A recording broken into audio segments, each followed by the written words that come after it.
For my reflection, I will be applying the ideas of Michel Foucault to the 2023 dystopian movie The Kitchen, directed by Kibwe Tavares and Daniel Kaluuya. Foucault's work focuses on how power operates in modern societies, specifically through surveillance, discipline, and the power of knowledge.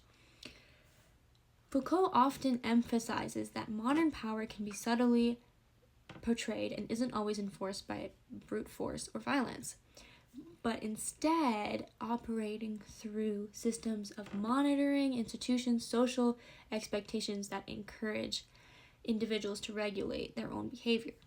I chose The Kitchen not only because it's a great movie my dad made me watch a few years ago, but because it depicts a society where marginalized communities are heavily monitored by state institutions. It's set in 2040 in London, where social housing has almost been completely eradicated. The remaining community, known as the Kitchen, is under constant surveillance and pressure from the authorities and developers who want to remove the residents to reshape the community. This setting provides a useful example for examining Foucault's ideas about surveillance, disciplinary power, and the relationship between knowledge and control. To be able to connect the movie with Foucault's theory, we will look at some of his key concepts. One of his most well-known ideas is the panopticon.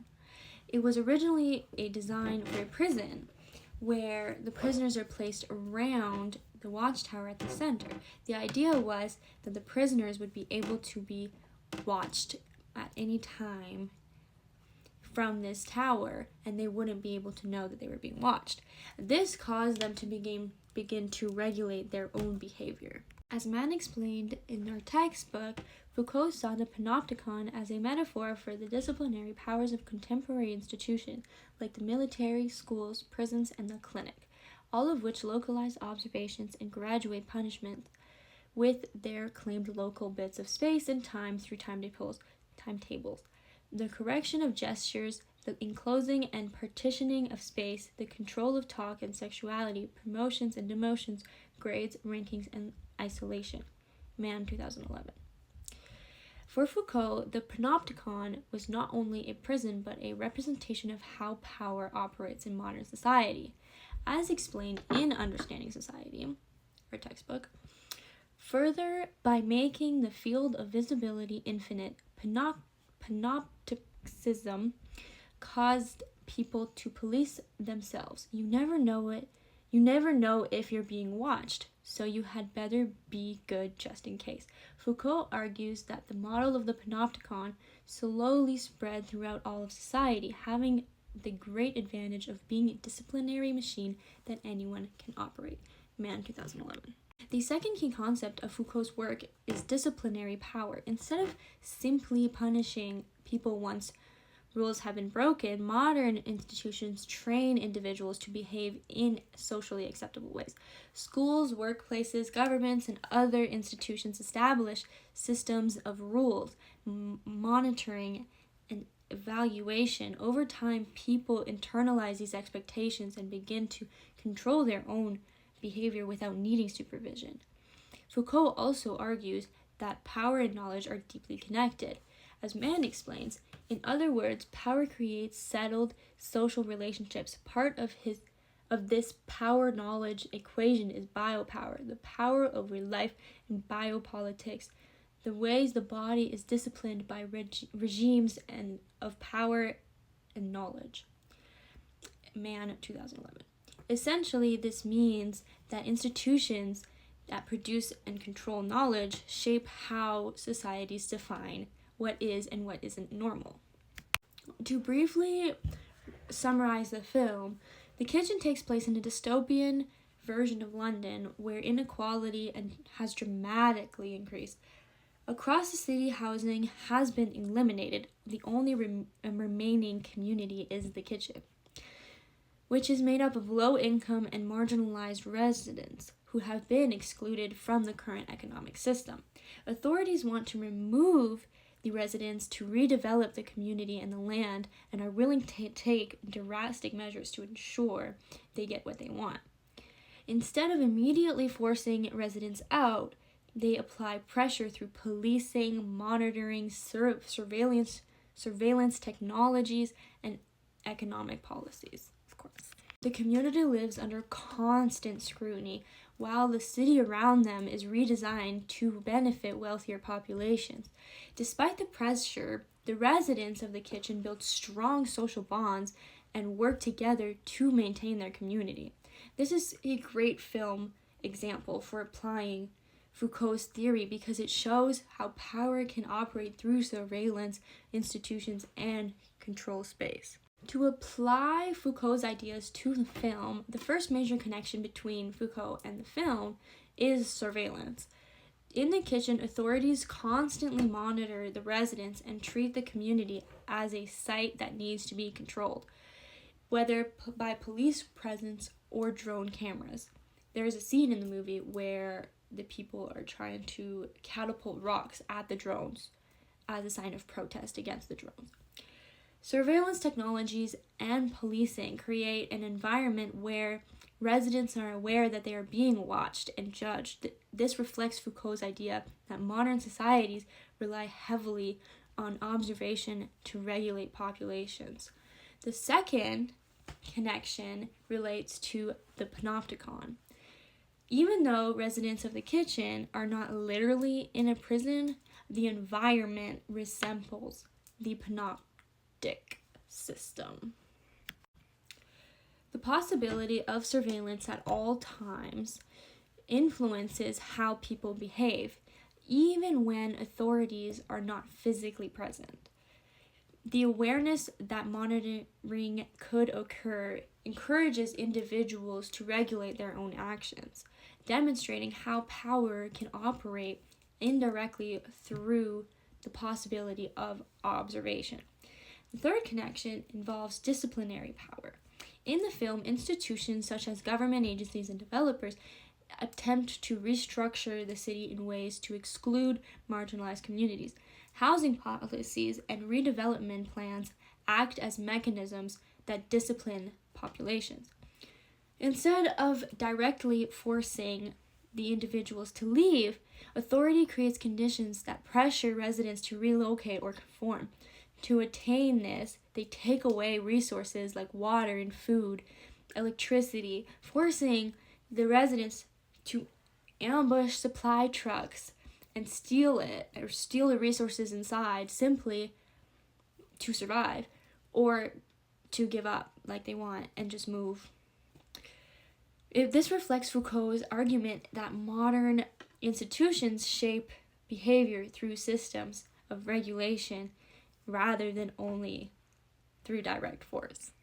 The relationship between power and knowledge is also visible in the film. Authorities and institutions control information and housing policy, redevelopment, and the future of the city.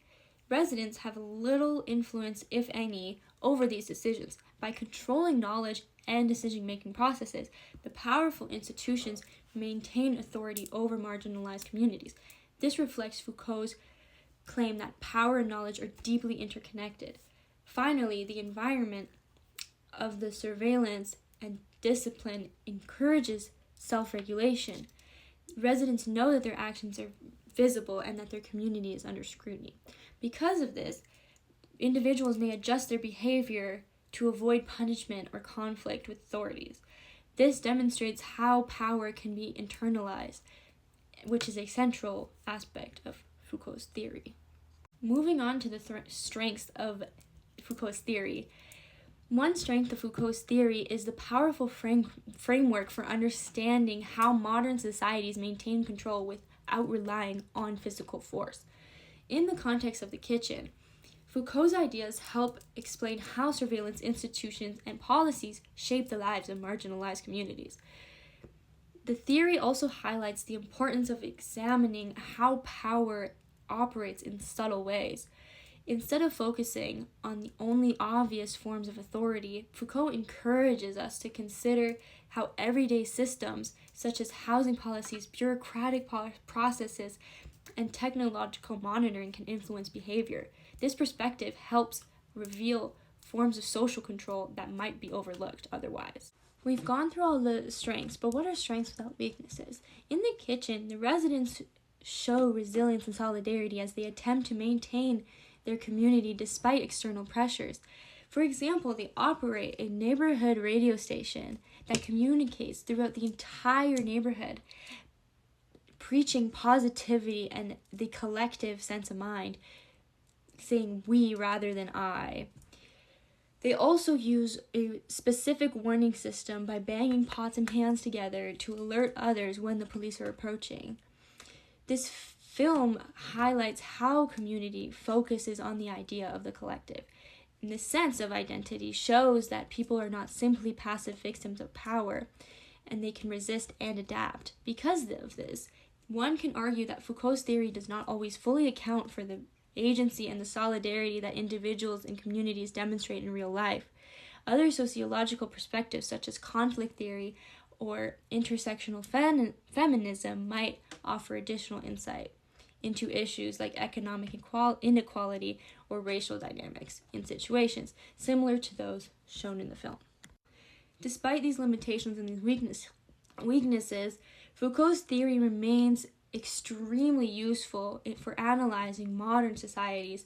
The film The Kitchen clearly illustrates how surveillance, institutional power, and control of knowledge shape the lives of these marginalized communities. Foucault's ideas help reveal subtle ways in which individuals and groups are monitored, disciplined, and regulated within social structures. By applying his theory to this film, we can better understand how power operates in contemporary societies, especially in relation to urban development, inequalities, and the treatment of vulnerable populations. The film demonstrates that power does not always appear as direct oppression. Instead, it often operates quietly through policies, surveillance systems, and institutional practices, and shape how people live their everyday lives. In conclusion, The Kitchen provides a strong example of Michel Foucault's theory of power. The film highlights how surveillance, disciplinary institutions, and the control of knowledge influence how the lives of marginalized communities are lived. While Foucault's theory has some limitations, it still offers a valuable framework for the examining of how modern societies regulate behavior and maintain social order. Through this analysis, it becomes clear that power in contemporary societies often operate in subtle and indirect ways. By understanding these mechanisms, sociology allows us to critically reflect on structures that shape social life and the experiences of the individuals within those systems. And that concludes my critical reflection of Michel Foucault and the 2023 dystopian movie, The Kitchen.